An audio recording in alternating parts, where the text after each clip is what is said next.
वह दोनों आते हैं और बंटी की गाय भैंस उठाकर उस दरवाजे में चले जाते हैं। वहाँ एक चुड़ैल आ जाती है और अपने ट्रैक्टर से सभी नागों को कुचलने लगती है। अब इच्छाधारी नागिन अपने बच्चों को कभी नहीं पहचान पाएगी।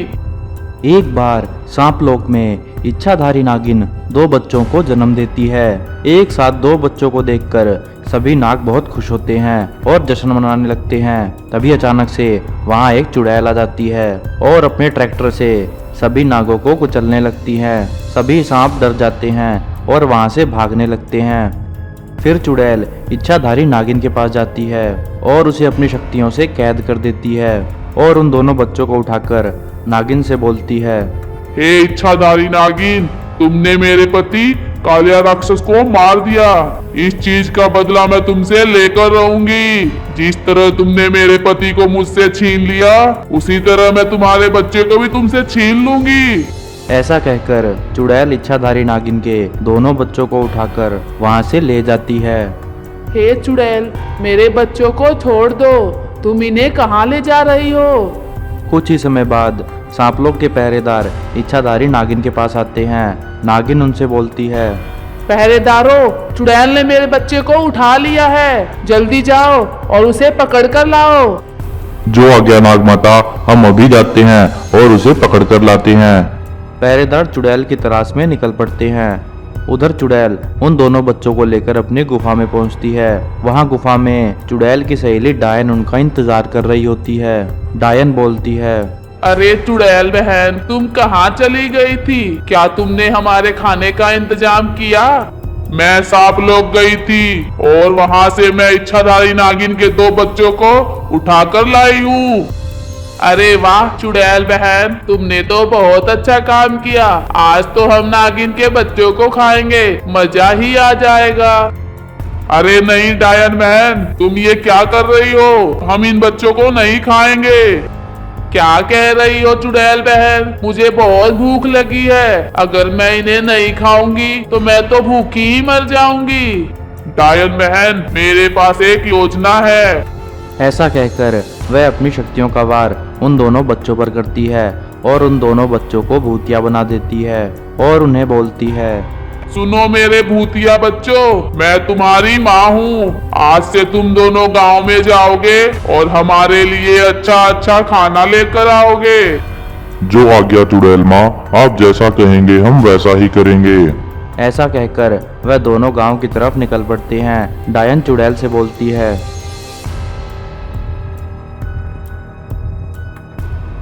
अरे वाह चुड़ैल बहन, तुमने तो बहुत अच्छा काम किया। अब इच्छाधारी नागिन अपने बच्चों को कभी नहीं पहचान पाएगी और ये भूतिए बच्चे हमारे लिए रोज अच्छा अच्छा खाना लेकर आएंगे। उधर गांव में बंटी अपनी गाय भैंस चरा रहा होता है। तभी उसके सामने एक बहुत बड़ा दरवाजा प्रकट होता है और उस दरवाजे से 2 भूतिया बच्चे बाहर निकलते हैं। बंटी उन बच्चों को देखकर बहुत घबरा जाता है और पेड़ के पीछे जाकर छुप जाता है। वह दोनों आते हैं और बंटी की गाय भैंस उठाकर उस दरवाजे में चले जाते हैं और वह दरवाजा गायब हो जाता है। बंटी यह सब देखकर बहुत घबरा जाता है और भागा भागा अपने घर जाता है। वह अपनी सौतेली माँ को सब बताता है। उसकी सौतेली माँ बोलती है, बंटी, तुम झूठ बोल रहे हो, तुमने ही कुछ किया होगा और यहाँ आकर कहानियाँ बना रहे हो। तुम्हें इसकी सजा अवश्य मिलेगी। चल मुझे दिखा, कहाँ है वो जादुई दरवाजा, मैं भी देखती हूँ। तभी वह अपनी माँ को जंगल में ले जाता है। जब वह वहाँ पहुँचता है तो उसे कुछ भी दिखाई नहीं देता। उसकी माँ बोलती है, देखा, मैंने बोला था ना, तू झूठ बोल रहा है। कहाँ है भूतिया दरवाजा और भूतिया बच्चे? मुझे तो कुछ भी नहीं दिखाई दे रहा। तभी वहाँ एक जादुई दरवाजा प्रकट होता है और उसके अंदर से वह दोनों भूतिया बच्चे फिर बाहर आते हैं और बंटी की सौतेली माँ को लेकर दरवाजे में वापस चले जाते हैं। यह देखकर बंटी बहुत घबरा जाता है और गांव के सरपंच के पास जाता है। उधर सांप लोक में सभी पहरेदार वापस आ जाते हैं और इच्छाधारी नागिन को बोलते हैं, हे इच्छाधारी नागिन, हमने बच्चों को हर जगह ढूंढा परंतु वह हमें कहीं भी नहीं दिखाई दिए। मैं उन्हें स्वयं जो आज्ञा नाग माता। ऐसा कहकर वह धरती लोक निकल पड़ती है और उसी गांव में पहुंचती है। गांव जाकर वह देखती है कि सभी गांव वाले इधर उधर भाग रहे हैं और अपने घरों में छुप रहे हैं। यह देखकर इच्छाधारी नागिन बहुत हैरान हो जाती है। वह एक गांव वाले को रोककर बोलती है, अरे भैया क्या हुआ, तुम कहाँ भाग रहे हो? अरे तुम भी यहाँ से भाग जाओ, हमारे गांव में शैतान आए हैं और वह लोगों को पकड़ कर ले जा रहे हैं। तुम्हें भी पकड़ कर ले जाएंगे, अपनी जान बचानी है तो भाग जाओ यहाँ से। तभी दोनों भूतिया राक्षस नागिन के सामने आ जाते हैं और बोलते हैं, अरे वाह, आज तो हमारी माँ बहुत खुश होगी, हमें तो इच्छाधारी नागिन मिल गई है, चलो उठा ले चलते हैं। ऐसा कहकर वह दोनों इच्छाधारी नागिन को पकड़ लेते हैं और उसे लेकर उस जादुई दरवाजे में घुस जाते हैं और नागिन को लेकर चुड़ैल के पास जाते हैं और अब चुड़ैल माँ से बोलते हैं, देखो माँ, आज हम आपके लिए इच्छाधारी नागिन को लेकर आए हैं। चुड़ैल इच्छाधारी नागिन को देखकर बहुत घबरा जाती है। इच्छाधारी नागिन चुड़ैल को पहचान लेती है और बोलती है, हे चुड़ैल, बता मेरे बच्चे कहाँ हैं? तूने उन्हें उठा लिया था, अब मुझे मेरे बच्चे वापस कर दे, नहीं तो मैं तुम्हारी जीवन लीला यही समाप्त कर दूंगी। जैसे ही वे दोनों शैतान नागिन को पकड़ने के लिए आगे बढ़ते हैं, तभी वहां नागलोक के पहरेदार आ जाते हैं और वह उन दोनों भूतिया बच्चों को पकड़ लेते हैं। यह सब देखकर चुड़ैल बहुत घबरा जाती है और वहां से भागने लगती है। तभी नागिन उस चुड़ैल को वहीं कैद कर देती है और उसे अपनी शक्तियों से भस्म कर देती है। चुड़ैल के मरते ही दोनों भूतिया बच्चे अपने असली रूप में आ जाते हैं। यह देखकर नागिन बहुत खुश होती है। एक बार की बात है, आसमान में एक मैस्टिक्स वाली चुड़ैल और एक शैतान लड़ रहे होते हैं। तभी मैस्टिक्स वाला शैतान बोलता है, अगर तुम मेरी नहीं हुई तो मैं तुम्हें किसी का भी नहीं होने दूंगा। ऐसा कहकर वह अपनी शक्तियों का जोरदार वार चुड़ैल पर करता है। शक्तियां लगते ही चुड़ैल घायल हो जाती है और आसमान से नीचे एक समुद्र में गिरकर डूबने लगती है। उसको डूबता हुआ देखकर मैस्टिक्स वाला शैतान वहां से चला जाता है। वहीं उस समुद्र में बहुत सारी जलपरियां रहती थी। एक जलपरी चुड़ैल को डूबता हुआ देखती है और अपनी सहेलियों से कहती है, अरे देखो, वह चुड़ैल डूब रही है, चलो उसे बचाते हैं। अरे नहीं बाबा, ये चुड़ैल है, बहुत ही खतरनाक होती है और ये हमेशा हमें मारने की कोशिश करती है, हम तो उसे नहीं बचाएंगे। तुम दोनों रहने दो, मैं ही उसे जाकर बचाती हूँ। ऐसा कहकर वह जलपरी उस चुड़ैल को बचा लेती है और उसे अपनी गुफा में ले जाती है। कुछ ही समय बाद चुड़ैल को होश आ जाता है। चुड़ैल जलपरी का बहुत धन्यवाद करती है और बोलती है, जलपरी बहन, तुम्हारा बहुत बहुत धन्यवाद, तुमने मेरी जान बचाई। इस एहसान का बदला मैं एक ना एक दिन जरूर चुकाऊंगी। तभी वहां रखा जलपरी का अंडा हिलने लगता है और उस अंडे में से एक बहुत ही सुंदर बच्ची का जन्म होता है। यह देखकर जलपरी बहुत खुश होती है और चुड़ैल से बोलती है, चुड़ैल बहन, तुम मेरे लिए बहुत ही शुभ हो। इतने सालों से मुझे कोई भी औलाद नहीं थी, परंतु आज देखो, तुम्हारे आते ही मेरी बच्ची का जन्म हुआ है। जलपरी बहन, आज से मैं भी इसकी माँ हूँ, मैं हमेशा इसकी रक्षा करूंगी।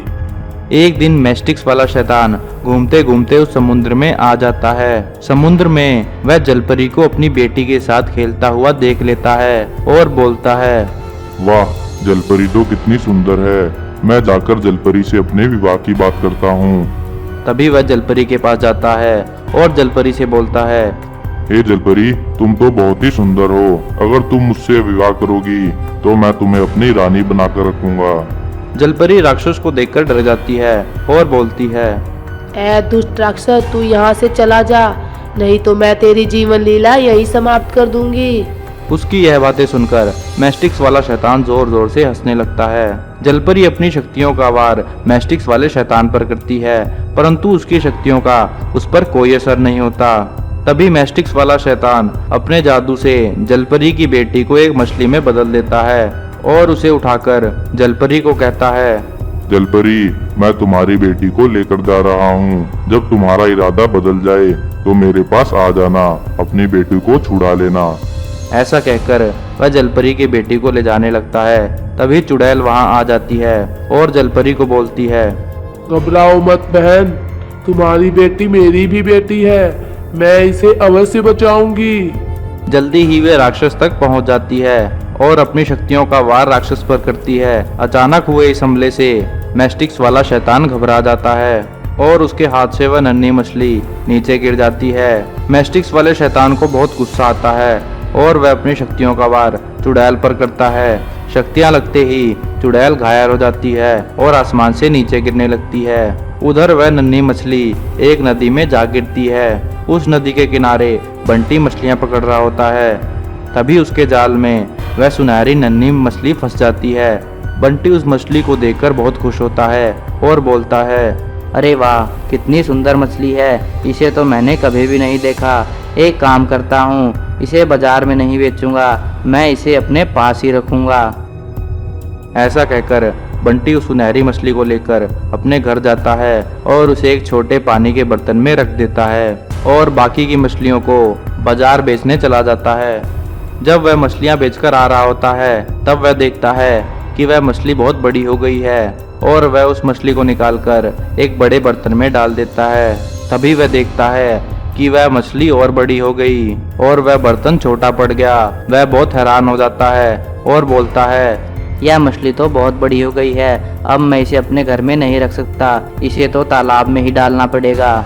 और उस मछली को पकड़कर समुद्र में डाल देता है। समुद्र में डालते ही मछली जलपरी की बेटी में बदल जाती है और बंटी का धन्यवाद करती है।